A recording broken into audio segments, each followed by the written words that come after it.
Scott Brown here.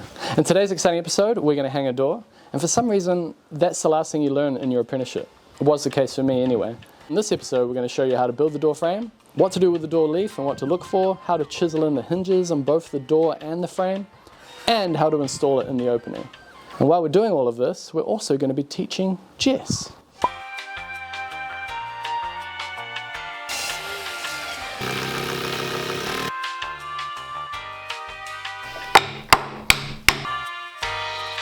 Are you ready to learn how to hang a door? Yeah. Oh, well, actually I'm a little bit anxious about it. I feel like you're going to teach me and I'm still not going to know. Well, then you can rewatch the video. Oh, cool. It's just it's such a flex, isn't it? Like, oh, yeah, cool dinner, cooking, but can you hang a door? Oh, nice work at pottery, but can you hang a door? Oh, so impressive, but can you hang a door? It's the most important life skill. That's my impression of Scott. So we're going to put hinges on the edge here, and we need the door to be held up so we don't have to hold it up. What would you normally do if you didn't make your little stand? The other way to do it is to do it on a workbench. Then you're routering or chiseling side on, and it's a little bit more difficult. So the first thing you want to do is you want to figure out the hinge locations, and we went inside to do that. You want to match the hinges to the doors that are already there for uniformity and all that. So you just measure to the approximate center. We've got 235, 200 mil to the center from the top here, which is pretty typical. If you're not trying to match doors that are already here, just go 200 from the top of the door to the center and 300 from the bottom of the door to the center, and then find the middle between those two hinge locations. Then you come out and you check the edge of the door, because the edge of the door is not square. See that little gap? So that is clearly got a gap there, and that's because this is sloping. Let's exaggerate it. It's sloping like that. So the reason you have that slope on the edge is when the door is about to close, if it was dead square, that corner would hit the door jamb. So you're going to keep the slope? Yeah. So then what are you doing right now? The whole point of the slope. I'm just... Hold up. We're already on step one. Yeah.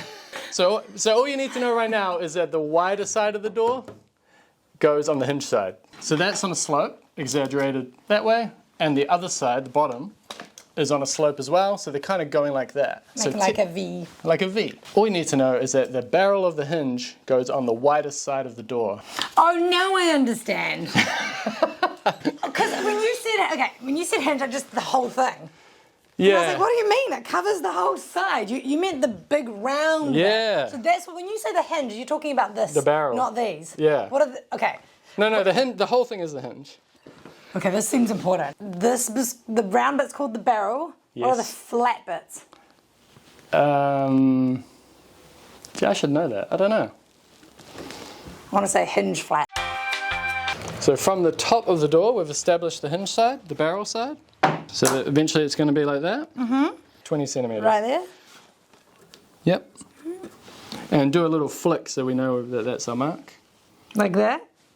No, like, it doesn't matter. What do you mean? Like this.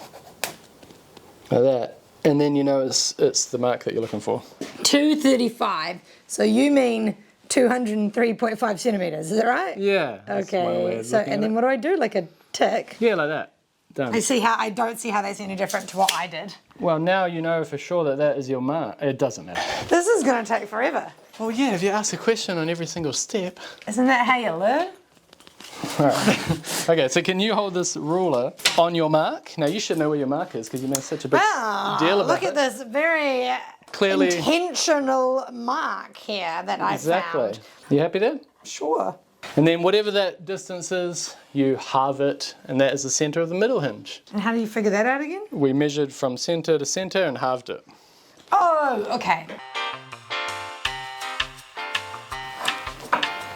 Cool. Oh yeah, and one more thing. This is a solid core door, so it doesn't really matter which side we put the hinges on. But if you're using a hollow core door, they add an extra bit of timber for the lock. And that's inside, so you can't see it.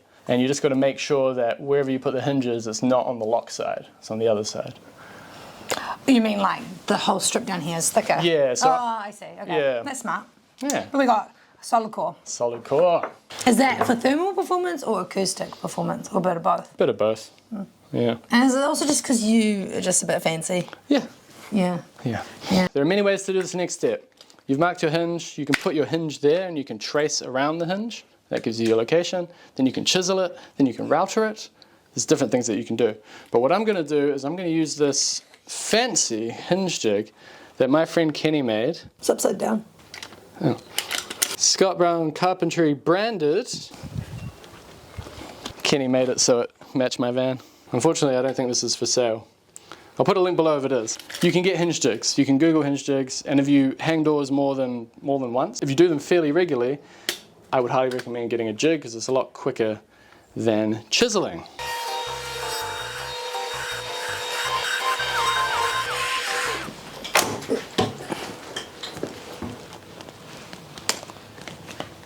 Okay. And that's your hinge. You're not excited about that, Jess?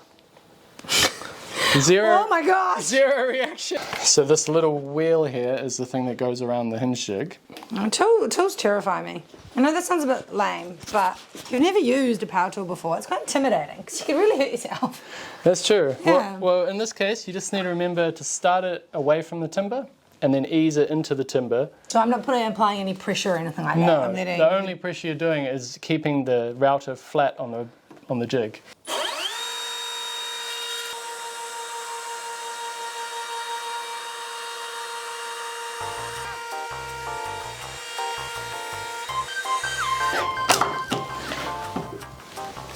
Yeah. Ooh, satisfying.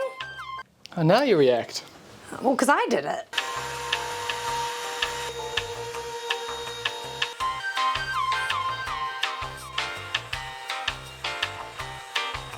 Okay. Nice. Is that all right? So what would you do if you didn't have a router? If you don't have a router, chisels. You get the corners nice and smooth if you're chiseling, can you not? Yeah, you can. You just have to be careful and use a small chisel and a knife. So I would cut a knife edge around all the way around, break the fibers of the timber, and then you can chisel to that knife edge cut. It's just as good, it just takes a little longer. So what I like to do now is make sure that the hinge holes are there for the screws.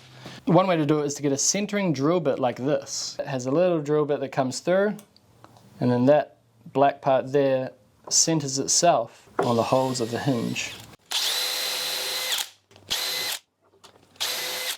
Now the next method,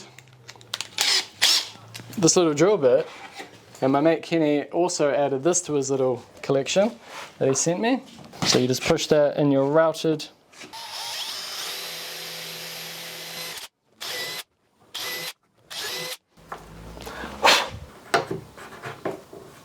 There you go. And if you don't have any of that stuff, mark the hinge yourself, punch a little hole. That's just so your drill bit doesn't wander. And then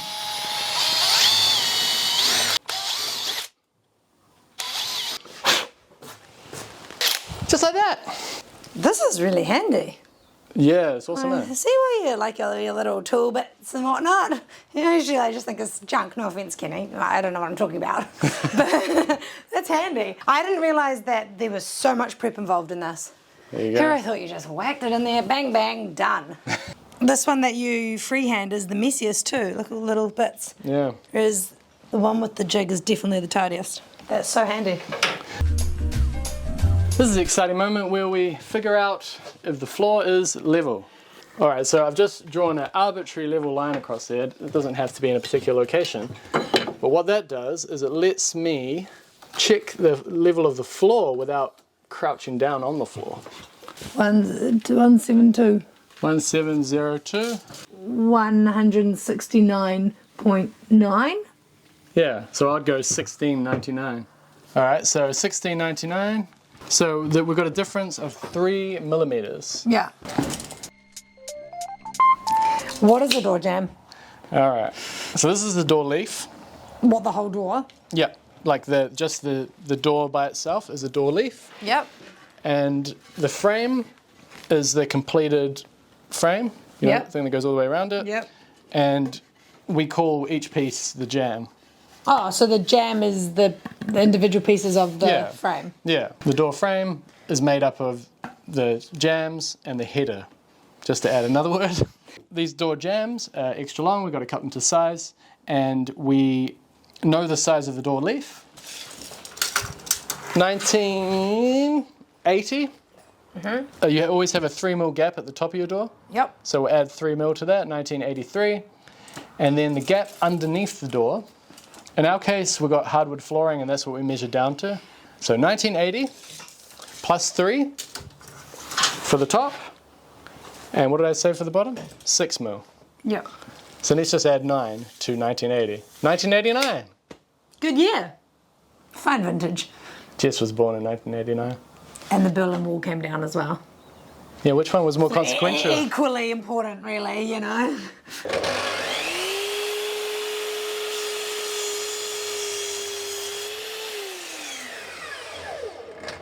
There you go. Yeah, that wasn't so bad.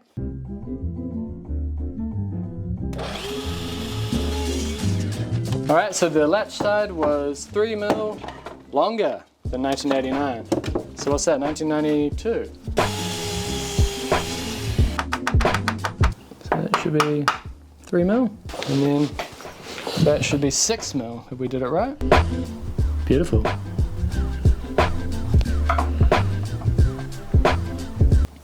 So there we go, we've marked it there like that. This is the top of the door.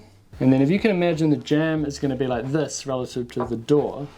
And this is when we start thinking about which way the door swings. If this is the hallway and we're looking at the little room, we want to be able to push the door to our left and in. That means that we want the door to be like that relative to the jamb. So the door swings on this corner of the jamb. This is when the hinge jig comes back. Okay, so you're routering this out because this hinge is going to attach to this as well as the door. Yes. Cool. I do imagine there will be some people watching who say, well, I don't have all the workshop and all these tools. You know, I can't just grab all my clamps and whatnot. What would you do when you were an apprentice? What would you have done on site? So I use that as a guide and I line that up with the edge of my wood. And then once you're happy with the location, or another pro tip, once you're happy with the location, I usually screw it in and then I know it's going to stay there. But if you don't want to screw it in, you can just do that and then you've got something to chisel to. And that's when you pull the knife out and you cut all that.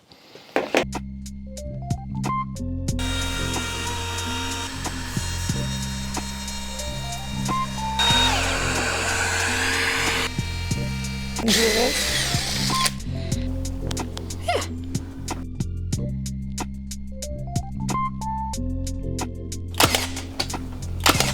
So I like to pin it first because then you don't have to fumble around when you put the screws in. The screws will make it stronger. What's this for? So that's a temporary brace. That's a solid core door, it's very heavy. So what I'm going to do is I'm going to install the frame without the door. So to keep the frame from falling apart on me as we move, I put that little brace in.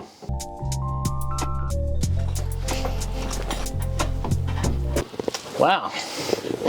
Alright, we're not putting it in straight away because we need to pack out the hinge side here. So I'm just going to put a little mark here to show me where I need to pack. That's each hinge location. And What do you mean by pack? well, you basically... Is that a bad question? No. You basically put little plastic shims at every hinge location. And you put one at the top first. So I like to just start with something just to bring it out from the frame line. And then I do the bottom one. Oh, that's a bit too much. It's almost bang on. Yeah, that's plumb. It's important that your door's plumb because if it isn't, then your door will swing shut, like it'll slam. This is very heavy, so like that. Yeah. Yeah, that's pretty much it. Okay, it should hold.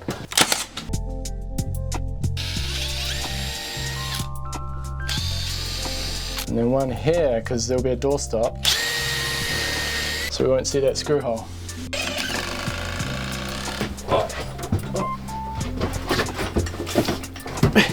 Oh my god, it's so heavy.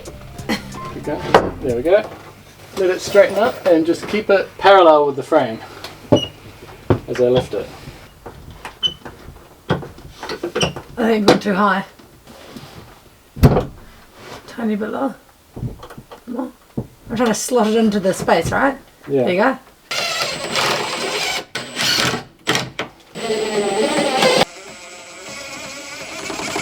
Is it even along the top? It's pretty even to me. It's hard for me to tell. I'm a bit shorter than That's you. even. That's great. Maybe it's a little bit wider down here. Oh, okay. This floorboard is rising up here, so we've got a gap there. And that's what's pushing the whole jamb up. So we just need to trim that little corner there. And the good thing is we can trim it in place. Easy! Like building your website with Squarespace. Squarespace is a sponsor of this episode, and they're also a place that lets entrepreneurs and business owners stand out and succeed online. Squarespace make it really easy to build a website, engage with your customers, and do it all on your terms and in your time. You can use their portfolios and galleries to make whatever you're selling look great on the website, and you can also pick from one of their thousands of templates to make your website match your brand. And one of the newer things that they have is a online course toolkit. So you can create an online course, you can have people sign up to it, and they can even pay for it and get access to the videos, all on Squarespace. And they also accept many common payment systems such as Apple Pay, PayPal, Afterpay in some countries, and credit cards. So if you've heard me talk about this and you're thinking, I want to give it a go, well you should, because there's a free trial. And if you like it and you want to go ahead and set up a proper website, first make sure you go to squarespace.com/Scott Brown Carpentry, and you can save 10% off your first purchase of a website or domain.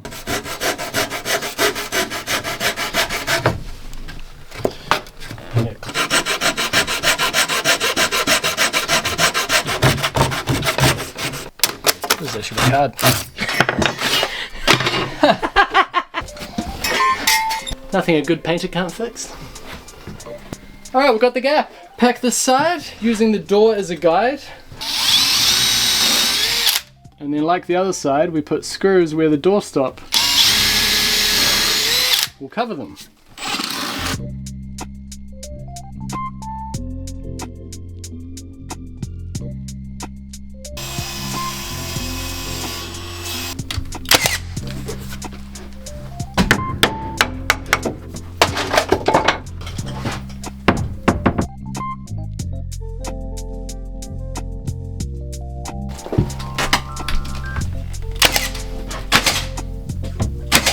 The doorstop has to hit the door on the latch side, but on the hinge side, you always leave a couple of mil gap. And that's so when it gets painted, the door doesn't rub up against it. Wow, Jess. He told me to open the door and look excited. Whoa! Whoa! Oh, shit. So in summary, Hanging a door is a lot harder than it looks. do you feel like you've hung a door now? You feel confident? I feel like I have collaborated on a door hanging. I think it's as good as hanging a door, but it's the kind of thing where you have to do a few times to get the rhythm of it. I understand now why, can they hang a door? It's actually quite hard. Yeah. I've also learned that packing is very tedious and I don't like it.